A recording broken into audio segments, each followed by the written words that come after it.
Assalamualaikum warahmatullahi wabarakatuh.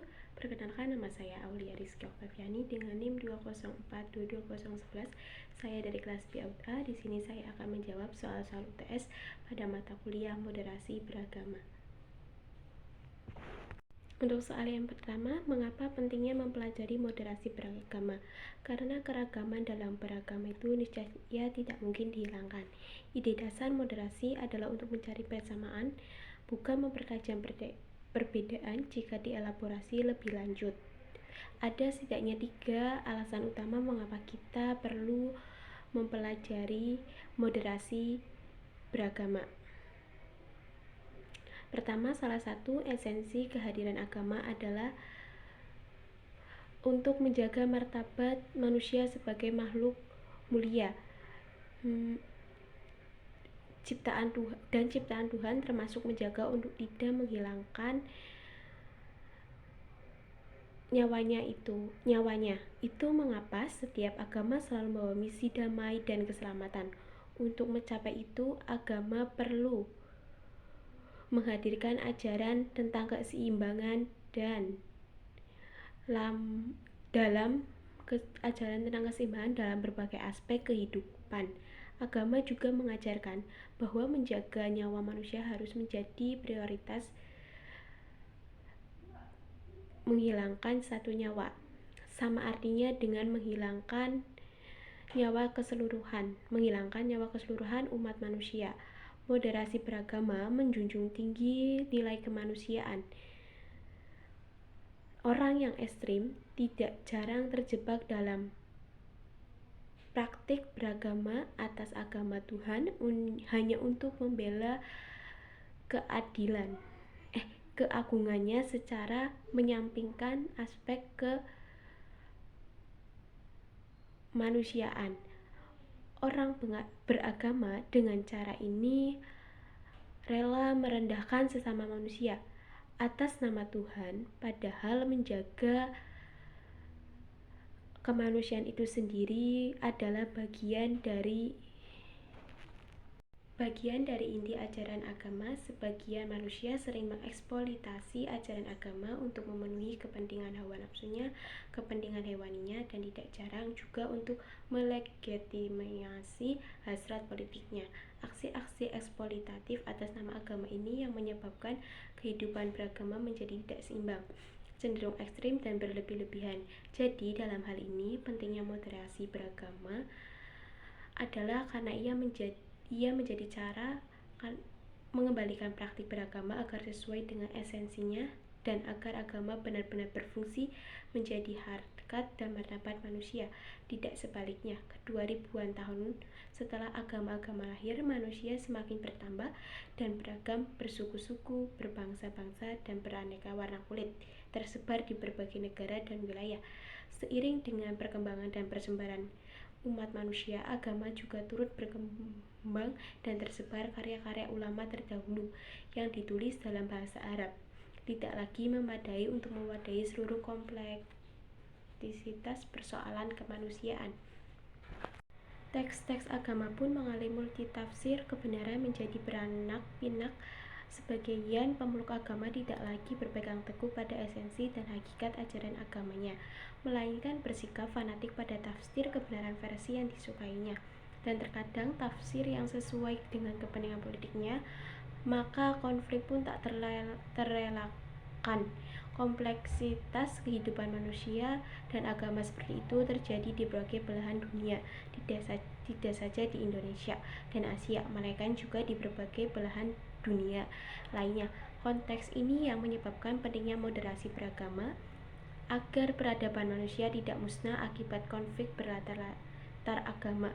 Yang ketiga, khususnya dalam konteks Indonesia, moderasi beragama diperlakukan sebagai strategi kebudayaan kita dalam merawat keindonesiaan. Sebagai bangsa yang sangat heterogen, sejak awal para pendiri bangsa sudah berhasil mewariskan satu bentuk kesepakatan dalam berbangsa dan bernegara, yakni Pancasila dalam Negara Kesatuan Republik Indonesia, yang telah nyata berhasil menyatukan semua kelompok agama, etnis, bahasa, dan budaya Indonesia. Disepakati bukan negara agama, tapi juga tidak memisahkan agama dari kehidupan sehari-hari warganya. Nilai-nilai kearifan dan adat istiadatkan beberapa hukum agama dilembagakan oleh negara, ritual agama dan budaya berjalin berkelindahan dengan rukun dan damai. Itulah sesungguhnya jati diri Indonesia, negeri yang sangat agamis dengan karakternya yang santun, toleran dan mampu berdialog dengan keragaman. Keekstremisme dan radikalisme niscaya akan merusak seni-seni keindonesiaan kita jika dibiarkan tumbuh berkembang. Karenanya moderasi beragama amat penting dijadikan cara pandang. Selain dari 3 poin besar di atas, dapat juga dijelaskan bahwa moderasi beragama sesungguhnya merupakan kebaikan moral bersama yang relevan tidak saja dengan perilaku individu, melainkan juga dengan komunitas atau lembaga. Moderasi telah lama menjadi aspek yang menonjol dalam sejarah peradaban dan tradisi semua agama di dunia. Masing-masing agama niscaya memiliki kecenderungan ajaran yang mengacu pada satu titik makna yang sama, yakni bahwa memilih jalan tengah di antara 2 kutub ekstrim dan tidak berlebih-lebihan merupakan sikap beragama yang paling ideal. Untuk soal yang kedua adalah sejarah moderasi beragama adalah moderasi telah lama menjadi aspek yang menonjol dalam sejarah peradaban dan tradisi semua agama di masing-masing agama niscaya memiliki kecenderungan ajaran yang mengacu pada satu titik makna yang sama, yakni bahwa memilih jalan tengah di antara 2 kutub ekstrim dan tidak berlebih-lebihan merupakan sikap beragama yang paling ideal. Kesamaan nilai moderasi ini pula yang kiranya menjadi energi yang mendorong terjadinya pertemuan bersejarah 2 tokoh agama besar dunia. Melalui Dekret Nostra Aetate atau NA, gereja telah menggagas babak baru sejarah pengakuan realitas pluralisme religius dan ingin membuka diri terhadap kebenaran yang terdapat dalam agama-agama non-Kristen. Dalam konteks gereja Indonesia, hal yang paling mendesak adalah bagaimana kita membangun jembatan yang kokoh untuk menghubungkan perbedaan antara agama menuju persaudaraan nasional yang kokoh. Sejarah panjang bangsa Indonesia menunjukkan bahwa banyak agama-agama yang kemudian masuk ke Indonesia dan diterima oleh masyarakat, yang saat itu juga sebagian besar adalah sudah memiliki agama dalam rentang sejarah yang panjang. Mereka saling berinteraksi. Proses interaksi tersebut berlangsung nyaris tanpa gejolak geografi. Hal ini disebabkan karena adanya sikap toleransi aktif. Masing-masing pemeluk agama menerima dan hidup bersama berdampingan. Hal demikian tidak terlepas dari adanya sikap moderat yang dipegang teguh masing-masing agama. Kelompok moderat memandang umat agama lain sebagai makhluk Tuhan yang juga harus dilindungi dan dihormati. Dalam pandangan kelompok moderat, keragaman adalah sunatullah, sehingga sikap toleran dan menghargai pluralitaslah yang selalu dikedepankan sehingga terwujud harmoni sosial. Hal ini dibentuk melalui proses sosial yang sangat panjang. Moderat dan toleran bukanlah karakter yang tiba-tiba muncul, tapi dikonstruksikan melalui proses sejarah yang panjang. Meski Indonesia dikenal sebagai bangsa yang toleran, namun hal ini bisa dirusak jika bibit-bibit intoleransi dibiarkan berkembang merusak aneka perbedaan yang dianggap biasa saja bisa tiba-tiba dipersoalkan dan dijadikan sarana untuk mempersekusi pihak lain. Relasi mayoritas-minoritas yang timpang ikut mempengaruhi tumbuh berkembangnya intoleransi. Akibatnya ruang toleransi sosial semakin menyempit. Hal inilah yang perlu diwaspadai dengan terus-menerus mengembangkan cakrawala toleransi, menerima perbedaan apa adanya dengan terus membangun dialog untuk memahami antar kelompok yang berbeda. Toleransi bisa terkait dengan banyak aspek, bukan hanya soal agama, tapi juga toleransi sosial dan politik. Bahkan di tengah menguatnya politik identitas, persoalan toleransi politik dan agama menjadi kian penting untuk menjadi agenda penguatan. Demikian juga dengan toleransi beragama, baik toleransi antar agama maupun toleransi aliran dan sekte-sekte yang berbeda dalam satu agama penting mendapat perhatian. Sejarah panjang peradaban Islam di Indonesia sejak ratusan tahun lalu.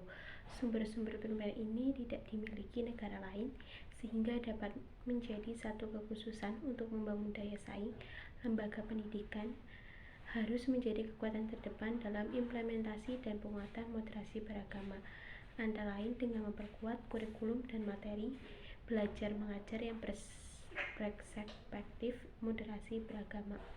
Kementerian Agama harus memastikan semua kurikulum di lembaga pendidikan di bawah naungannya, baik negeri maupun swasta, bermuatan nilai-nilai moderasi beragama.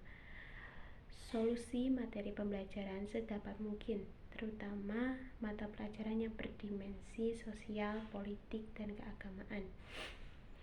Harus mempunyai wawasan moderasi beragama.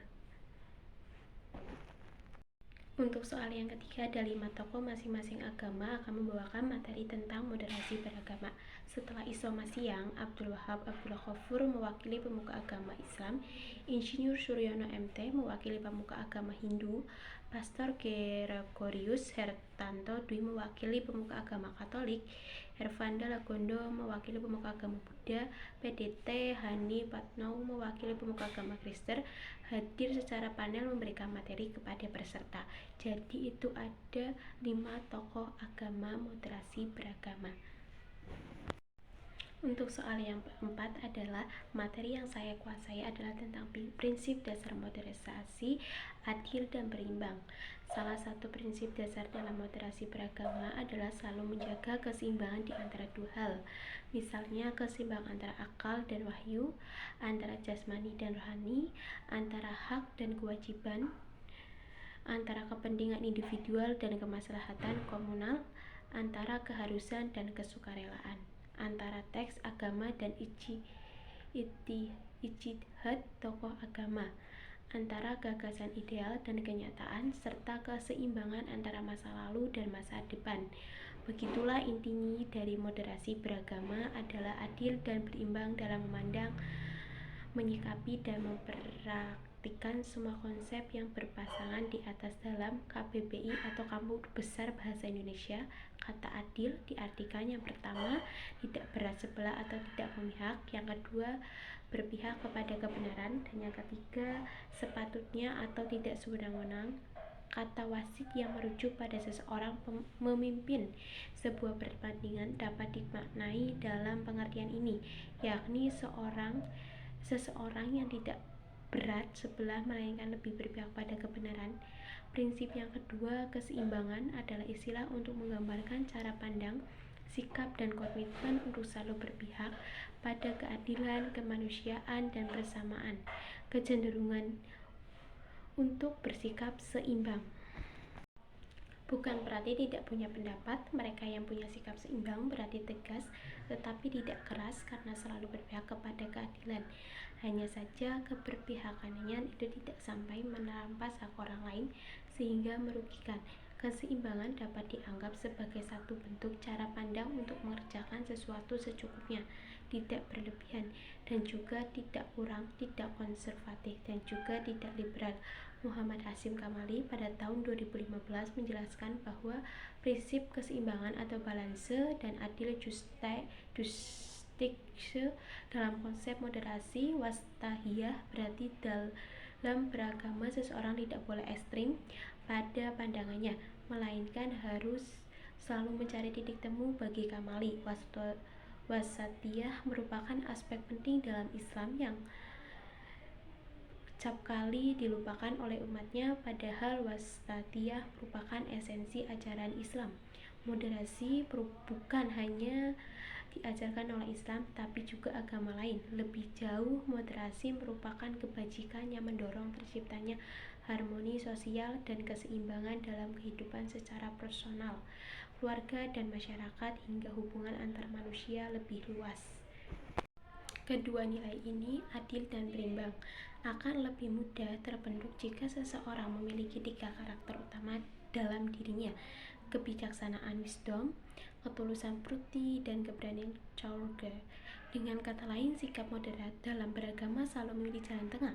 Akan lebih mudah diwujudkan apabila seseorang memiliki keluasan pengetahuan agama yang memadai sehingga dapat bersikap bijak, tahan godaan, sehingga bisa bersikap tulus tanpa beban, serta tidak egois dengan tafsir kebenarannya, sehingga berani mengakui tafsir kebenaran orang lain dan berani menyampaikan pandangannya yang berdasar ilmu. Dalam rumusan lain dapat dikatakan bahwa ada 3 syarat terpenuhnya sikap moderat dalam beragama, yakni 1. Memiliki pengetahuan yang luas, 2. Mampu mengendalikan emosi untuk tidak melebihi batas, dan yang terakhir selalu berhati-hati. Jika disederhanakan, rumusan 3 syarat moderasi beragama ini bisa diungkapkan dalam 3 kata, yakni harus berilmu, berbudi, dan berhati-hati. Jika dielaborasi lebih lanjut, maka kita dapat mengidentifikasi beberapa sifat lain yang harus dimiliki sebagai prasyarat moderasi beragama, seperti keharusan memiliki pengetahuan yang komprehensif terkait ritual ibadah. Pengetahuan komprehensif atas hukum melaksanakan ibadah dalam sebuah agama tentunya akan memudahkan umatnya untuk memilih alternatif andai ia membutuhkannya, meski tentu dengan prinsip bukan untuk menganggap enteng atau memudah-mudahkan sebuah praktik ritual keagamaan. Cara ini semata untuk mengedepankan prinsip kemudahan dalam beragama sejauh dimungkinkan pelaksanaannya. Kondisi ini memang cukup berat dimiliki karena asumsinya sang umat itu harus benar-benar memahami teks-teks keagamaan secara komprehensif dan kontekstual. Sebagai contoh, beberapa waktu lalu pernah marak penolakan imunisasi vaksin measles rubella atau MR dari kelompok beragama karena adanya keagamaan terkait keagamaan terakhirnya. Padahal vaksin tersebut sangat dibutuhkan untuk mencegah penyebaran penyakit campak dan rubella. Selain itu diperkuat dengan fatwa MUI nomor 33 tahun 2018 yang menyatakan kebolehannya atau mubah dan didasarkan atau kondisi darurat syariah. Keterangan ahli yang kompeten dan belum ditemukan adanya vaksin MR yang halal dan suci hingga saat ini. Untuk dapat memoderasi kepentingan kesehatan dengan pertimbangan keagamaan ini tentu membutuhkan kepengetahuan komprehensif yang berasal dari beragam pendapat tokoh agama melalui bekal pengetahuan keagamaan yang memenuhi kriteria di atas. Maka seorang pemeluk agama dengan mudah memiliki sifat terbuka khususnya dalam menyikapi keragaman dan perbedaan, dan inilah sesungguhnya salah satu hakikat dari moderasi beragama bagi masyarakat yang plural atau multikultural seperti Indonesia. Cara pandang moderasi beragama menjadi sangat penting agar masing-masing dapat mendialogkan keragaman baik ragam agama, kepercayaan, filsafat hidup, ilmu pengetahuan hingga ragam tradisi adat dan istiadat lokal. Moderasi beragama meniscayakan umat beragama untuk tidak mengurung diri, tidak eksklusif atau tertutup, melainkan inklusif, terbuka, melebur, beradaptasi, bergaul dengan berbagai komunitas, serta selalu belajar di samping memberi pelajaran. Dengan demikian, moderasi beragama akan mendorong masing-masing umat beragama untuk tidak bersifat ekstrim dan berlebihan dalam menyikapi keragaman, termasuk keragaman agama dan tafsir agama, melainkan selalu bersikap adil dan berimbang sehingga dapat hidup dalam sebuah kesepakatan bersama. Dalam konteks bernegara, prinsip moderasi ini pula yang pada masa awal kemerdekaan dapat mempersatukan tokoh kemerdekaan yang memiliki ragam isi kepala, ragam kepentingan politik, serta ragam agama dan kepercayaan. Semuanya bergerak ke tengah mencari titik temu untuk bersama-sama menerima bentuk Negara Kesatuan Republik Indonesia atau NKRI sebagai kesepakatan bersama. Sekian dari saya. Jika ada pertanyaan yang salah dijawab atau kata-kata yang kurang, saya memohon maaf dan saya akhiri. Wassalamualaikum warahmatullahi wabarakatuh.